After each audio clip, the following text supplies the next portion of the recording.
Friends, मैं बरखा शर्मा आपका D law junction में स्वागत करती हूँ। हम लोग कर रहे हैं बीएनएस की सीरीज। बीएनएस की सीरीज में अब तक हम लोगों ने देख लिया है आपराधिक मानववाद, हत्या, फिर देख लिया हमने नए अपराध जो कि थे संगठित अपराध, छोटे संगठित अपराध और थे आतंकवादी कृत्य। फिर उसके बाद हम देखते हैं हर्ट से रिलेटेड प्रोविजंस जो थे उपहति और घोरपति के बारे में। ठीक है, उसको हमने कंपेयर करते हुए पढ़ा था आईपीसी के साथ। आज जिस पार्ट की हम बात करेंगे वो है सदोष अवरोध और सदोष परिरोध के विषय में, यानी कि wrongful restaurant and wrongful confinement के बारे में। कौन से सेक्शंस कवर हो रहे हैं? केवल 2 सेक्शंस को कवर कर रहा है ये सेक्शन कर रहा है 1 to 6 और 1 to 7 की बात कर रहा है, 1 to 6 एंड 1 to 7। ठीक है, जब हम इन सेक्शंस की बात करते हैं तो देखते हैं क्या है इन सेक्शंस के अंदर। तो जब हम सेक्शन 126 की बात करते हैं तो ये बताता है हमको कि जो कोई किसी व्यक्ति की स्वेच्छा ऐसे बाधा डालता है कि उस व्यक्ति को उस दिशा में जिसमें उस व्यक्ति को जाने का अधिकार है जाने से निवारित कर दे, वह सदोष अवरोध करता है, ये कहा जाता है। जब हम बात करते हैं सदोष अवरोध की, जो सेक्शन 1 to 6 है हमारे बीएनएस का, तो इसी तरीके का सेक्शन दे रखा है हमको आईपीसी में।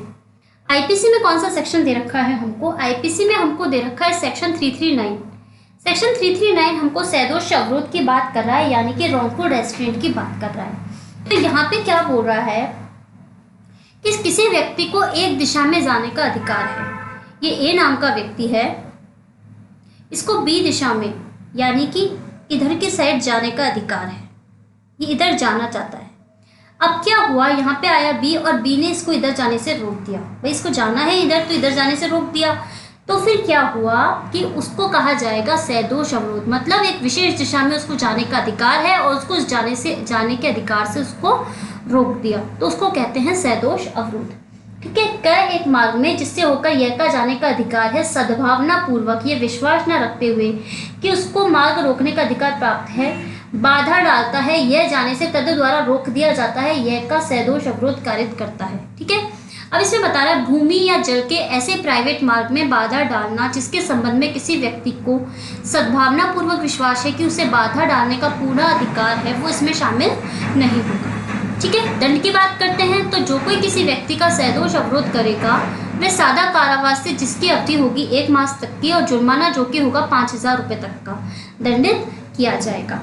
ठीक है, तो ये तो बात हुई सदोष अवरोध की, यानी कि रॉन्गफुल रेस्ट्रेंट के बारे में। अब हम बात करते हैं हमारे नेक्स्ट सेक्शन की। नेक्स्ट सेक्शन जो बात कर रहा है वो बात कर रहा है सेक्शन 1 to 7।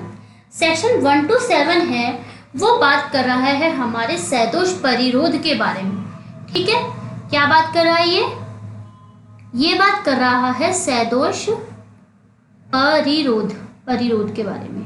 ठीक है, इसको बोलते हैं रॉन्गफुल कन्फाइनमेंट। क्या मतलब हुआ इस बात का कि ये वही सेक्शन है जो कि सेक्शन है आईपीसी का 340, लेकिन इस सेक्शन की एक अलग बात है। क्या अलग बात है? ये जब हम आईपीसी में पढ़ते थे तो 340 से लेके बहुत सारे सेक्शंस थे, 340 से लेके आप मान लीजिए 348 तक। उसमें क्या था, हमको पॉइंट्स दे रखे थे, अलग अलग सेक्शंस दे रखे थे जो क्या बताते थे कि भाई कौन से अपराध होंगे, कब जारी होगा, ऐसे करके अलग अलग अपराध दे रखे थे। लेकिन क्या किया हमारे बीएनएस ने, इसको कर दिया शॉर्ट। बीएनएस ने कहा भाई तुम इतने सारे सेक्शन पढ़ते थे, कंफ्यूज होते थे, अब तुम सब कुछ भूल जाओ, सब कुछ भूल के जाओ तुम केवल सेक्शन 127 में, और 127 में जाके तुम बना लो केवल 8 पॉइंट। ठीक है, वहाँ पे तुमको याद करने में दिक्कत आती थी कि भाई 340 पढ़े, फिर 341 पढ़े, 342 पढ़े, ऐसे जाके तुमको बहुत सारे सेक्शंस पढ़ने पड़ते थे। अब तुम सेक्शंस मत पढ़ो, अब केवल तुम पढ़ लो क्लॉजेस। 1 2 3 4 5 6 7 8 पॉइंट्स आते हैं। तो सदोष परिरोध यानी कि रॉन्गफुल कन्फाइनमेंट में टोटल है 8 पॉइंट, जिसके अंतर्गत हमको बता रखा है कि भाई कौन सा अपराध होगा और उसके लिए किसी को कितना दंड दिया जाएगा। तो जो सबसे पहला पॉइंट आता है वो तो हमको इसकी जनरल बात बताता है कि भाई सदोष परिरोध कैसे हो सकता है, लेकिन जो इसके आगे के पॉइंट्स आएंगे 2 से लेके 8 तक पॉइंट जो आएंगे वो हमको बताएंगे कि कौन सी परिस्थिति में किस तरीके का सदोष परिरोध होगा और उसके लिए कितना दंड दिया जाएगा। तो चलिए शुरू करते हैं इस सेक्शन को। जब हम इस सेक्शन को शुरू करते हैं तो आता है सबसे पहला पॉइंट, तो हम इस पॉइंट को दे देते हैं जनरल नाम। जनरल नाम क्यों देंगे हम इसको जनरल पॉइंट हम इसीलिए बोलेंगे क्योंकि ये हमको डेफिनेशन देता है सदोष परिरोध की। जब हम 1 to 6 की बात कर रहे थे तो वो हमको सदोष अवरोध यानी कि रॉन्गफुल रेस्ट्रेंट की बात बता रहा था, वहीं 127 का फर्स्ट पॉइंट हमको बता रहा है कि रॉन्गफुल कन्फाइनमेंट क्या होता है। तो जो कोई भी व्यक्ति किसी व्यक्ति का इस प्रकार सैदोष अवरोध करता है, सैदोष अवरोध हमने कहाँ पढ़ा, सैदोष अवरोध हमने पढ़ा है 126 के अंतर्गत। तो जो कोई भी व्यक्ति 126 करता है यानी सैदोष अवरोध करता है किसी व्यक्ति का, कैसे अवरोध करेगा कि उस व्यक्ति को निश्चित परिसीमा से परे जाने से निवारित कर दे। अवरोध में क्या हो रहा था, ए नाम का व्यक्ति था, इसका बी दिशा में जाने का राइट था, तो वहां रोक लगा दी। लेकिन यहाँ पे क्या, यहाँ पे तो हो गया हमारा रॉन्गफुल रेस्ट्रेंट, ठीक है। अब ए व्यक्ति है, ये बंद है इन चार दीवारों के अंदर। परिरोध, पर्यावरण, पर्यावरण क्या होता है, पर्यावरण क्या होता है, चारों तरफ के आवरण को यानी कि वातावरण को हम पर्यावरण कहते हैं। तो वही परिरोध, परिरोध की क्या बात होती है, चारों तरफ से इसको कर दिया पैक, यानी कि इसको इस दिशा से ना इधर जाने दिया, ना इधर जाने दिया, ना इधर ना इधर, उत्तर दक्षिण पूर्व पश्चिम वो किधर भी नहीं जा सकता है, बाहर नहीं निकल सकता है वहां से। तो फिर क्या हुआ, उस स्थिति में उसको कहा जाएगा सैदोष परिरोध, यानी कि क्या कहा जाएगा, रॉन्गफुल कन्फाइनमेंट, ठीक है। तो ये तो परिभाषा की बात हुई। अब हम चलते हैं इस सेकंड पॉइंट पर जो इसके दंड की बात करता है, ठीक है। एक इलस्ट्रेशन देख लें इसका, वैसे तो मैंने आपको एग्जांपल के थ्रू इसको समझा दिया है, फिर भी आप इसका फर्स्ट नंबर का इलस्ट्रेशन देख सकते हैं। यह को दीवार से घिरे हुए स्थान में प्रवेश कराकर क्या उसमें ताला लगा देता है। इस प्रकार यह दीवार की परिसीमा से परे किसी भी दिशा में नहीं जा सकता, कहने यह का सैदोष परिरोध किया है, यानी कि रॉन्गफुल कन्फाइनमेंट किया है। तो जो कोई किसी व्यक्ति का सैदोष परिरोध करेगा वह दोनों में से किसी भांति के कारावास से जिसकी अवधि होगी 1 वर्ष तक की और 5,000 रुपए के जुर्माने से दंडित किया जाएगा। जनरल पनिशमेंट, ये होगी जनरल डेफिनेशन, तो ये हो गया इसका जनरल पनिशमेंट, ठीक है। जनरल पनिशमेंट की बात कर दी इसने। अब हम आगे के पॉइंट्स में बात करेंगे कि और किस तरीके का सैदोष परिरोध हो सकता है और उसके कितने दंड हो सकते हैं। तो चलिए बात करते हैं इसके थर्ड पॉइंट की। तो जो कोई किसी व्यक्ति का सैदोष परिरोध 3 या अधिक दिनों के लिए करेगा, मतलब सैदोष परिरोध 3 या अधिक दिनों तक के लिए करेगा, तो वो 3 वर्ष तक के कारावास और 10,000 रुपये तक के जुर्माने से दंडित किया जाएगा। ये तो बात हुई, आप इसको कॉमन देख सकते हैं। थर्ड पॉइंट है 3 या अधिक दिनों के लिए है और 3 वर्ष तक का कारावास है, ऐसे आप इसको याद कर सकते हैं। फिर आता है इसका फोर्थ पॉइंट। फोर्थ पॉइंट कहता है कि जो कोई किसी व्यक्ति का परिरोध 10 या अधिक दिनों के लिए करेगा तो उसको 5 वर्ष तक का कारावास और 10,000 रुपये तक के जुर्माने से दंडित किया जाएगा, ठीक है।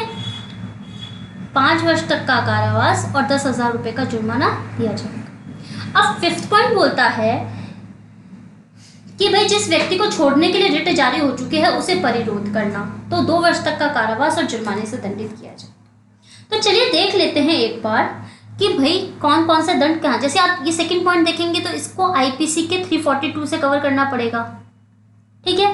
फिर ये जो थर्ड वाला पॉइंट है इसको 343 से कवर करना पड़ेगा और फिर 10 या अधिक दिनों वाले के लिए 344 से करना पड़ेगा। और फिर आता है 345 जो बोलता है कि जिस व्यक्ति के लिए रिट जारी हो चुकी है और फिर भी उसको पकड़ रखा है। जो कोई ये जानते हुए किसी व्यक्ति को सैदोष परिरोध में रखेगा कि उस व्यक्ति को छोड़ने के लिए रिट जारी हो चुकी है, वह किसी अवधि के कारावास से जो इस अध्याय के किसी अन्य धारा के अधीन दंडनीय हो के अतिरिक्त दोनों में से किसी भांति के कारावास से जिसकी अवधि 2 वर्ष तक की हो सकेगी और जुर्माने से दंडित किया जाएगा। चलिए बात करते हैं हमारे नेक्स्ट पॉइंट की। नेक्स्ट पॉइंट बोलता है कि जो कोई किसी व्यक्ति का सैदोष परिरोध इस आशय से करेगा कि परिरुद्ध व्यक्ति से हितवत व्यक्ति व लोक सेवक को ऐसे व्यक्ति के परिरोध होने की जानकारी ना होने पाए और परिरोध के स्थान का ये जानकारी ना होने पाए, तो सैदोष परिरोध के लिए दंड के अतिरिक्त, मतलब जो सैदोष परिरोध के लिए हमको दंड दिया गया था सेकंड पॉइंट में, उसके अलावा 3 वर्ष तक के कारावास और जुर्माने से दंडित किया जाएगा, ठीक है। ये वाली बात बोल रहा है हमको चैप्टर 6। तो ये वाला कौन सा सेक्शन कवर करेगा आईपीसी का, या आईपीसी का कवर करेगा सेक्शन 346, ठीक है। फिर जाता है 7 पॉइंट, वो बोलता है हमको किसी व्यक्ति का सैदोष परिरोध उनके हितवत व्यक्ति से संपत्ति या मूल्यवान प्रतिभूति प्राप्त करने की बात, अवैध बात करने के अपराध को सूकर बनाने के लिए कोई जानकारी के लिए हो तो 3 वर्ष तक का कारावास और जुर्माने से दंडित किया जाएगा। ये सेम वही पॉइंट है जो 347 में। तो आप देख लीजिए यहाँ पे 7 आ गया, यहाँ पे 6 आ गया, यहाँ पे देखिए 2 आया था, 2 का 2 पॉइंट, 3 का 3 पॉइंट, तो आपको ज़्यादा अपने दिमाग पर जोर लगाने की जरूरत नहीं पड़ेगी, सीधे आप याद कर सकेंगे। भाई सेकंड पॉइंट में 342 था, थर्ड पॉइंट में 343 था, यहाँ पे 344 में 344 आ गया, 5 में 345 आ गया।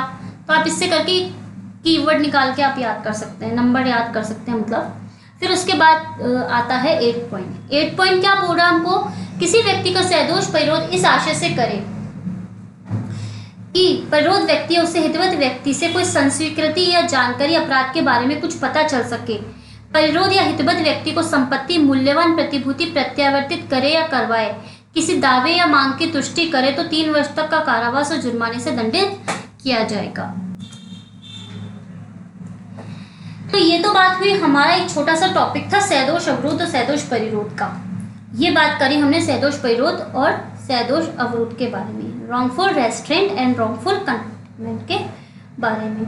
ठीक है, आईपीसी ने इसको बहुत बड़ा कर रखा था। आईपीसी ने इसको कहाँ से कहाँ तक कवर कर रखा था, 339 से लेके आईपीसी ने इसको कवर कर रखा था 348 तक। लेकिन बीएनएस ने बोला भाई तुम इतने सारे सेक्शंस कैसे याद करोगे, चलो मैं तुम्हें शॉर्ट कर देता हूँ। शॉर्ट करके कर दिया इसने 1 to 6 से 1 to 7 2 सेक्शंस। बस ये कर दिया कि यहाँ पे इसके क्लॉजेस बढ़ा दिए, 1 से लेके 8 तक इसके क्लॉजेस हो गए। लेकिन फिर क्या हुआ, इनको ऐसे करने में हमको लगेगी आसानी। ठीक है, तो ये तो बात हुई हमारे लेक्चर की। आपको लेक्चर अच्छा लगा हो तो आप इसको लाइक शेयर सब्सक्राइब कर सकते हैं, अपने दोस्तों के साथ शेयर कर सकते हैं और जुड़े रहिए डी लॉ जंक्शन के साथ। हम मिलेंगे हमारे नए लेक्चर के साथ जिसमें हम बात करेंगे आपराधिक बल और हमले के विषय में। ठीक है, फिर इसके बाद एक टॉपिक और रहेगा इसका चैप्टर 6 का, व्यपहरण और अपहरण के बारे में। ठीक है, किडनैपिंग और एब्डक्शन के बारे में। फिर उसके बाद हमारा चैप्टर 6 कंप्लीट हो जाएगा। तो जुड़े रहिए डी लॉ जंक्शन के साथ, मिलते हैं एक नए लेक्चर के साथ।